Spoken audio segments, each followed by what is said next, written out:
I told you I'm not good at acting. Super Bowl popcorn.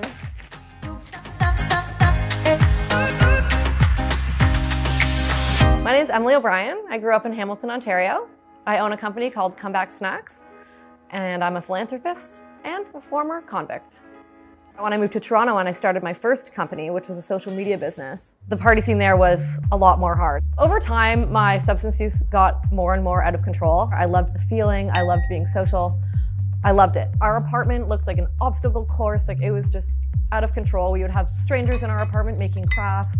So some nights I'd get drunk and find out the next day I'd be going to like Miami, I would go to Thailand, Cambodia, Vietnam. Pretty soon I started to rack up credit card bills and things started to continue to go downhill. So one day I got a direct message on Instagram and they really wanted help building their social media presence. Really, really nice guy, really funny. He started buying me gifts that I never really asked for, like a TV. He bought me a watch that had no battery in it. He brought me over dessert wine, like disgusting. He also sold cars on the side. And he's like, baby, you know what? I really wanted to get you this car. I'll split the cost with you. You hook me 10 grand and I'll pay for the other half. I was like, okay, cool, sounds good. Pretty nice BMW. One day he comes over to my apartment. He's like, I gotta talk to you about something. I'm like, okay, it's kind of weird, but whatever. Comes over and he's like, I wanna take you on a trip. I know you've been going through a lot. And it's just something I want to do, but there's just one thing I have to do when I'm down there. I was like, what is that? Well, I have to bring some drugs back. I was like, okay, absolutely not. He left embarrassed, and I'm like, okay, see you later. I go out with my friends that night. I get a text from him. I felt so stupid after I asked you that. Let's just go on this trip, me and you, there'll be no funny business, nothing at all. Let me know when you get home and we'll book the tickets. My mind was in a good place. We had a lot of fun the first couple days. The sun was out and the water was warm. And he's like, okay, well, you're not going anywhere today. And I'm like, well, what do you mean? He's like, our friends are coming to pick us up. Did you really think this was just like all fun and games? And then we pull into somewhere that, it looks like it's like a hotel, like a small hotel, like a bed and breakfast or something like that. Everything's normal except for the walls have bricks and bricks of cocaine layered up. And it was the most amount of cocaine I'd ever seen in my entire life. PD looks at me and he's like, I'm so sorry, but like, I need your help with this. And there's a woman there and she's very, very nice to me. And she takes my measurements and then she tells me, we're gonna go shopping. She tells me, pick out one dress and I'm gonna pick out two and we're gonna buy the dress that I pick. One is the dress that I'm going to be wearing, which is a long floral gown. It's got blue flowers with white kind of pattern. And then I look beside it and there are two pairs, one for him and one for me.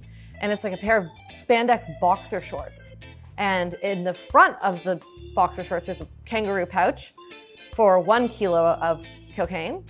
And in the back, there's another little kangaroo pouch for another kilo of cocaine. I put on the dress. I feel like I have a box of Kleenex stuffed under my dress. This was not fooling anyone. Then they dropped us off right at the airport. Going into an airport with 2 kilograms of cocaine strapped to your body and trying to hide it like nothing's wrong is not an easy job.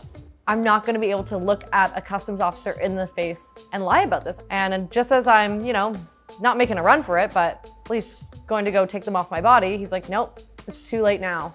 And at this point, I was like, I'm gonna do my best, but if we get busted, this is on you. We just have to go through one last corridor and you have to show them your customs card. And he looks at ours and he's like, you guys gotta go into secondary. They immediately separated us. You know, they send him to the left and I'm to the right. And the officer starts asking me pretty normal questions. What I do for work, where I'm from. I do, you know, social media. I'm from Hamilton. And then he's like, so Miss O'Brien, we just have to ask, do you have drugs on you right now? Looked at the floor for so long trying to decide what to say. And he had to ask me again. He's like, Miss O'Brien, do you have drugs on you? And I looked up at him straight in the eye and I said yes. And then I was picked up by the RCMP, processed again, and then taken to the local jail.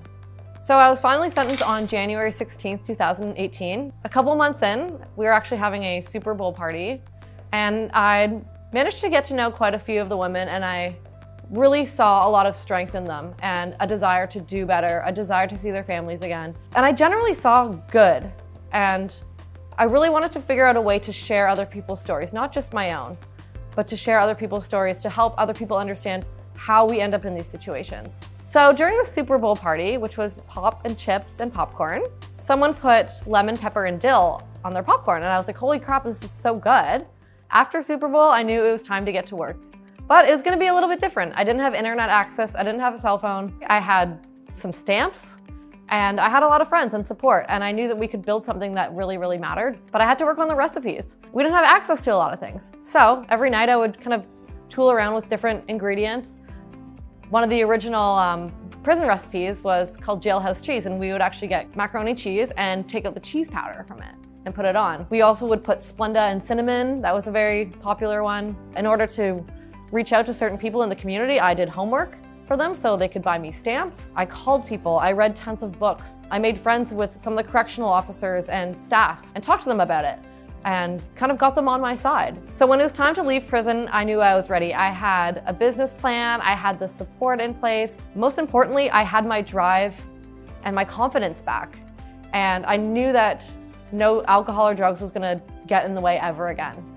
Since coming out of prison, we've come so far. We have a staff of 3 right now, and I also work with other businesses to incorporate better policies into their hiring practices, because we have to give others a second chance. What good is it for anyone if we put people in prison and don't give them jobs? It just doesn't make sense. People that break the law and get themselves in trouble are not bad people. They actually have a lot of talents, a lot of skills. They just use them in the wrong way. I also learned that forgiveness is important when it comes to building our circles and understanding why people do the things that we do. I'm really proud to say that I'm now lawfully rebellious. I use my creativity for good, and that we can all make a comeback, but we just have to try.